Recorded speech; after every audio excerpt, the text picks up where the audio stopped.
And this week, we're going to do something that's of a particular passion for Bart. He's assiduously been researching the earlier versions of Frieda Harris's designs that were rejected, basically, by Aleister Crowley and Dion Fortune at their meeting in Netherwood.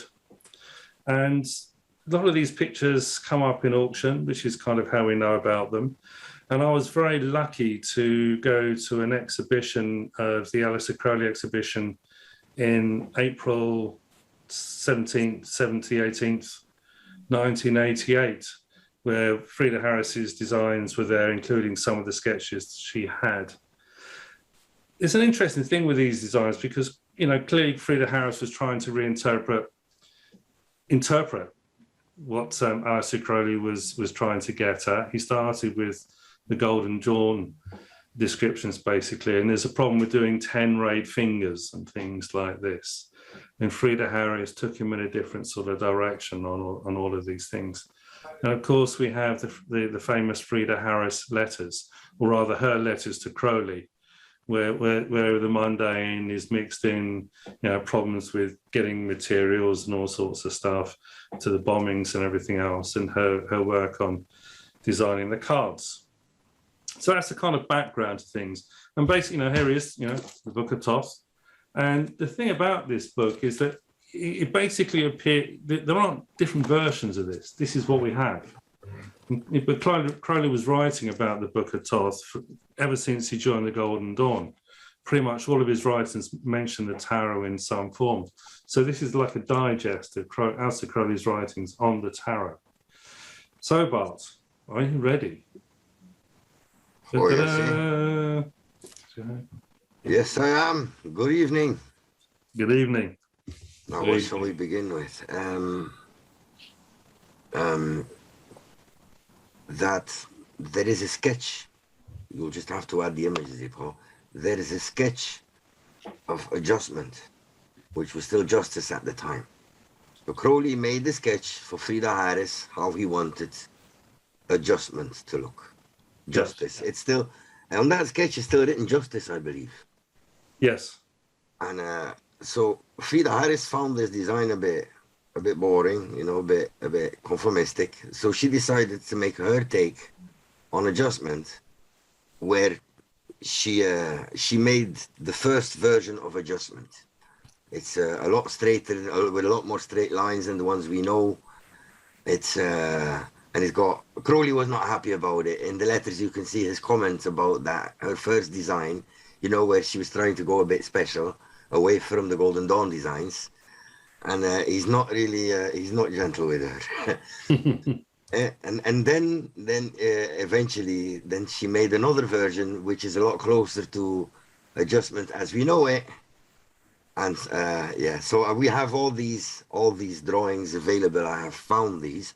I think the first sketch of Crowley came from that exhibition where you have been. Right. I found it on a picture of someone who's been there, who took a picture of that sketch.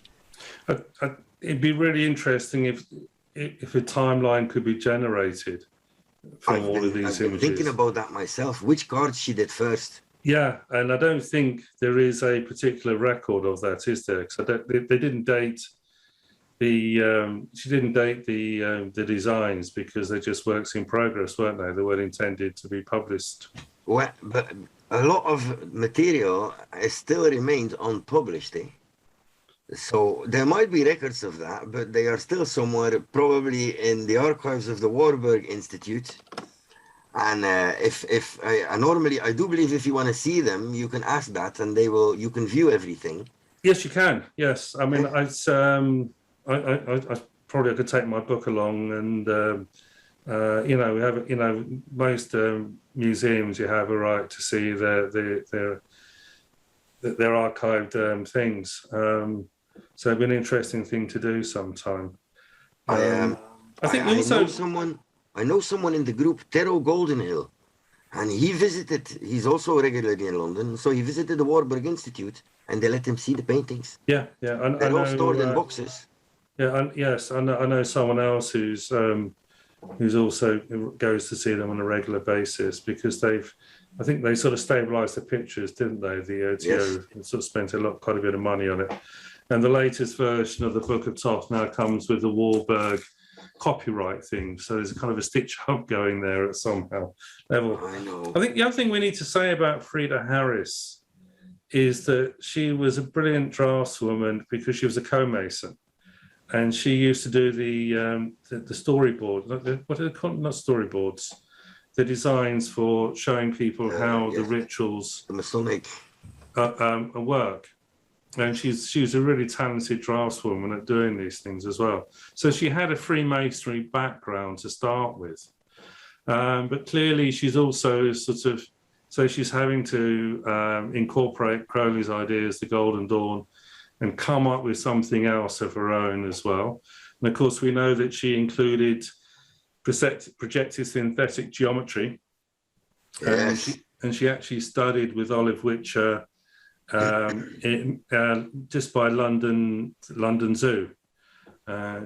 She studied these things, and to include those things in her designs as well.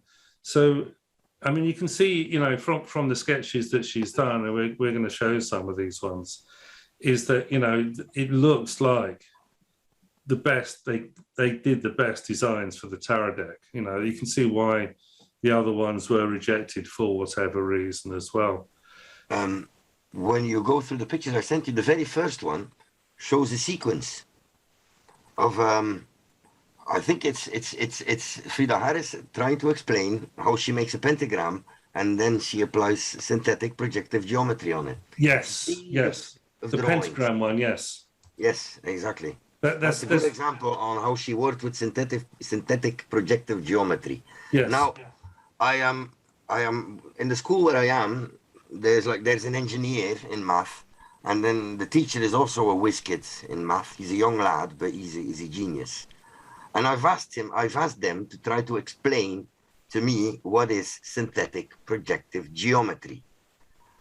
Now, first of all, it is non-Euclidean geometry, which means when we do maths, when we do geometry, we have a certain set of basic rules, almost like natural laws in geometry. Yeah. Only one line can go through a point, for example. All these things. Now, synthetic projective geometry does not stick to those rules. So it doesn't stick to logic, let's say. No, there is. I mean, what it does is they actually use 2 points to derive everything from. Now, because normally in a picture you have a vanishing point, don't you? But they actually have 2 to generate. Yes, this is one application, but it goes much further than that. Yeah. But it's. Have you seen that video I showed you of it was a video where they tried to explain synthetic projective geometry through a video with someone coming in a tunnel, and the tunnel went smaller and smaller when you saw it. No, it was when you looked in the tunnel, it looked really short. Mm-hmm. But when you walked in it, it was really long. Things didn't add up like. Right. It's perspective. But also there's this whole thing of duality that goes on with projective geometry, because they start out with straight lines, and there is this mathematical geometry they use, which is not Euclidean, but it is ancient. And you also end up with curves as a result of all of this as well. So this is basically the duality, and he talks about that in the Naples arrangements, where he talks about the curvilinear and the rectilinear, the straight lines and the curved lines. This is another aspect of duality that's going on, because duality makes, it's the twos, not the aces, where things manifest from in Hukma, which is from chaos you create order and all those sort of things as well. So it's also, because there's the curvature of the universe and everything else as well. So it's a metaphor for the entire universe that he's describing. And of course, we're doing this as a individual thing. That's another, we really should do a video on projected geometry. Oh. Or at least illustrate those drawings that do have projective geometry in them. And often it's not all of the drawing. It's only part of the drawing that they're showing these things. And there was this website where they sort of showed how different cards can be sort of cut together and things to illustrate the technique. And basically, very few people understand it. Do you think they intended that? Because you see that a lot on websites. People who cut up the cards in a certain way, and they stick them together again. And they say, or they think, or maybe it does it, and they say it fits.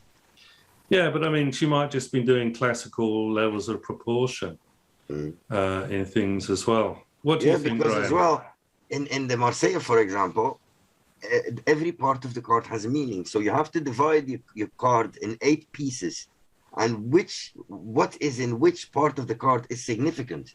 Right. So I do suppose Crowley did that as well, or Frieda Harris did that as well.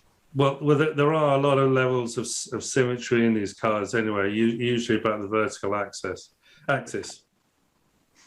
So it's it's a lot about harmony and all of these things that are going on with them as well. What do you think, Graham? I don't know. It's not an area that I know anything about, to be really honest. Well, Crowley, Frieda Harris followed that synthetic projective geometry. That was something she did for herself on her own. It wasn't Crowley who made her do that, because her teachers were not very fond of Crowley. They were warning Frieda Harris, "Are you sure you want to start the project off with that man?" Olive Witcher, yes, absolutely. She's but she spent a lot of time with Olive Witcher.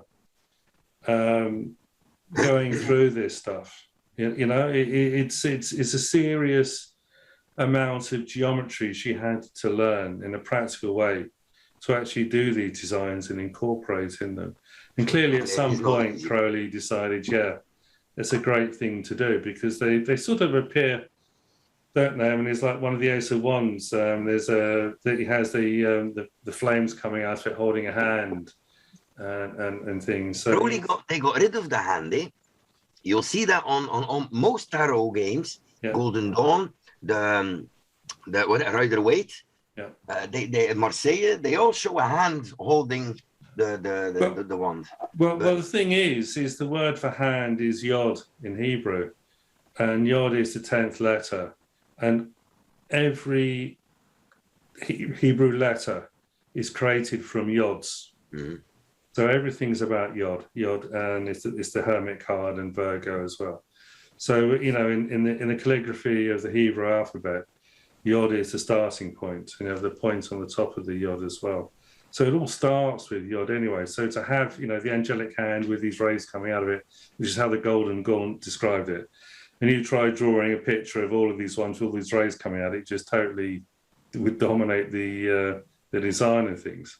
So they clearly had to make some, I don't think they'd really figured out the rules, had they, at the start? No way. With these I things. think they replaced a figurative hand with a symbolic hand, i.e. Yod is symbolic hand. Well, would that be the way to go? The Ace of Wands, if you look at the second version, the flames are Yods, but on the first version, they're more like petals. Yeah. And I think also there's an element of abstraction that's going on in here, because Crowley was kind of following, the movement of the art movement in the 20th century, where things get broken down into component parts. I forget the word for it now. What is it called? Really, abstract art, isn't it? Basically, because funnily enough, I mean the Chagall was one of the big movers of abstract arts, and he was directly influenced by Madame Blavatsky. You see, so this is drawing art using geometry as a form or vehicle for the energy of that element, earth, air, fire, and water. So they're clearly doing things to do that with. And it's like there's one example, I think it's the Prince of Swords, where the angels look like something out of some Victorian thing with the perfect wings and everything else. It's a bit like, you know, those fake fairies photographs and stuff. And, you know, and it's almost like she's done it in great detail and stuck it on there. But of course, when you actually get the real Prince of Swords come out, you know, the fairies have become abstract, haven't they? And yeah, but this is one of these cases. This is one of the two cases where the description in the Book of Thoth fits closer to the rejected draft than to the actual card. Yeah, but I mean, you're also, it's a visual thing, so you're doing the best card. You know, because there's an amazing amount of consistency that Frieda Harris has generated. I mean, if you look at the ones that rejected, I mean, the drawings are all over the place. You know, there isn't a form or structure that goes through them. Geometry, eh? Sorry? Barely any synthetic projective geometry on. No, there isn't. No, it's something that came in later at some point. Yeah, must have. That they're doing this. I mean, this is a big area that no one's really sort of tackled. I don't know. It's. I mean, they're clearly searching for things. It's like the Knight of Discs, you know, with their feet, the horse planted into the ground, and it's like he's growing out. And so they've got massive, great hooves, which is not such a dominant feature in the final design. And the thing is also is, you know, we have to, you know, Frieda Harris's strong point was not drawing figures, basically. You know, she hated faces, eh? Faces and hands. Because in one of these letters, Crowley's complaining about it, eh? And he says, like, you really have to get over that, eh? And do you know the story about the Aeon? Go on, tell us. Well, there's two versions of the Aeon. There's the Aeon without Horpakrat in the front, so where you only see Horus. Yes. And then there's the one we know, where there's this translucent figure of Horpakrat, you know, standing like that in the front. Yes. Now, there's been quite a bit discussion about whether Aleister Crowley really intended this, the one we know, as to be the one in the deck. There has been some discussion. I don't know how it is, but you know, when was it? What year he published his Liber OZ, his pamphlet, for his pamphlet against the war, with all the rights of men. Yeah. Well, on this pamphlet, he chose some of them he printed blank, and a few of them he printed with the devil on, and most of them he printed with that image of the Aeon that does not show Horpakrat. It only shows Horus, because Horus is the god of war, and it was supposed to give courage for the country.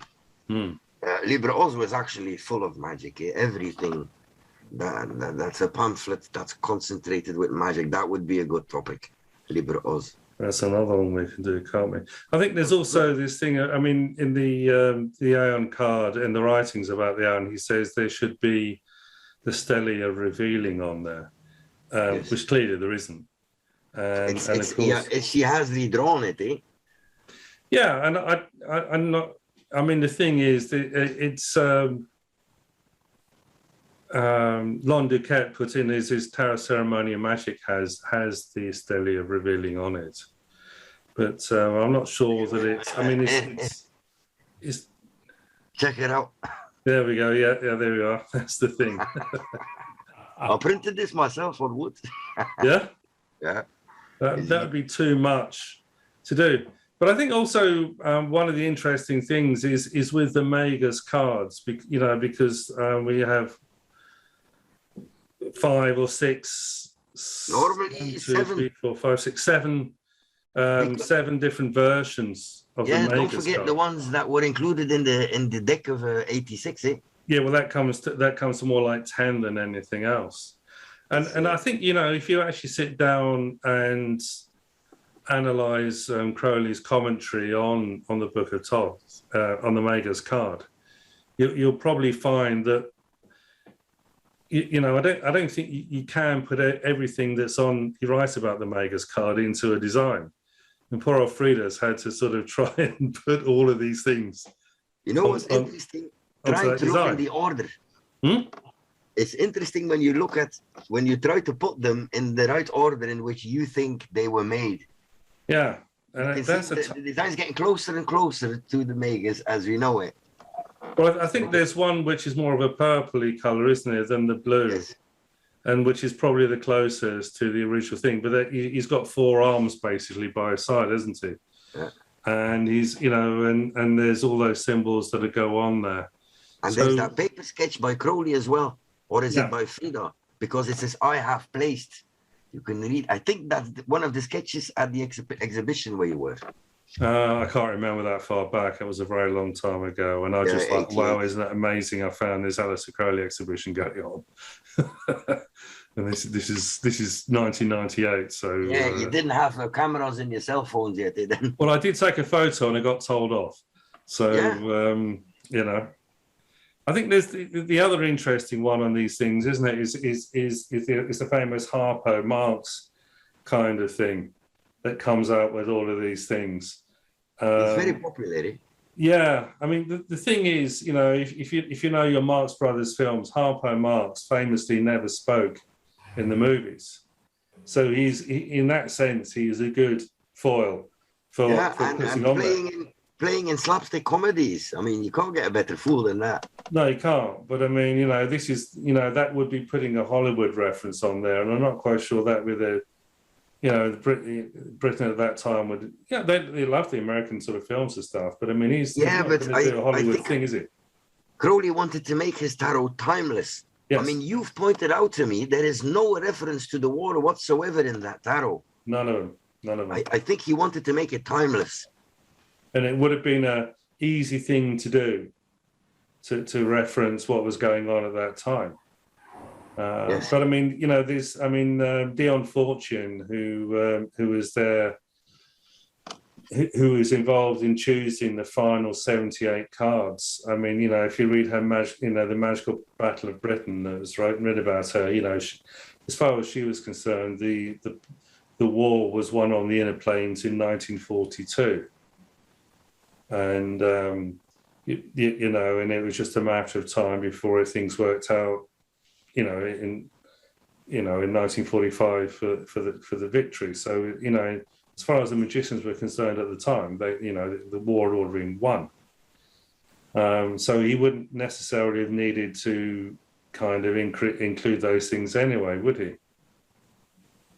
Sure. Yeah, but and he, we just earlier we mentioned Liber OZ. Liber OZ, that was a work he made like for the war. Well, he did quite a bit of propaganda stuff, didn't he, over the years on things? You know, I mean, you know, there's yeah, a bit of iffy side is. And it's quite. I mean, there's a book coming out, which is sort of Aleister Crowley's secret agent, you know, spying against the Russians and all kinds of stuff as well. You know, and I think the Berlin, you know, when he's in Berlin in the Weimar days, it suggests that he was spying for the British at that time as well. I mean, because Crowley pretty much knew everyone, so he'd have found out what was going on as a matter of course, wouldn't he? Do you think it's true he invented this? Well, he claims it, but I mean, you know, Churchill used, you know, wherever he got it from. Because as the British, you know, we all knew what that meant, you know, and he turned it round that way. I know. Don't order 2 beers like that in an English pub. I know. You got beaten up again, did you, on that one? I didn't get beaten up, but yeah, I did get funny looks as well. I had no clue why, and then they told me that. Okay. So yeah, English do like that. It's just the way to do things. I mean, it's also. I mean, I think the fortune card exercised them quite a bit as well, didn't it? That took a lot of work to get it into a kind of the form that we know. Even the sun. Did you see that? I once read a letter by Frieda Harris, which is not amongst the regular correspondence, where she was really having a moan about, do you really want me to make a mountaintop with the rays of suns, with the zodiac signs and all the colors of the rainbow? How on earth am I supposed to get all that on one card? But she did it. She did it, yeah. Yeah, she did it. That's probably a reference to the treasure house of images as well, isn't it? There's kind of going on there as well. I mean, there's a lot of things. I mean, it's quite amazing that, you know, I don't think she's necessarily conscious of all the things that went into those cards that she was doing. Crowley would have known. No. But he somehow got channeled, didn't it, into the designs as well. They set a new standard. They really did. Yeah. It's never been surpassed. No, never. Many people try to copy it, but nobody gets even close to it. Because... Well, they won't. You know, so Crowley put in safeguards to make sure that didn't happen. So we might discuss that at one point sometime in the future.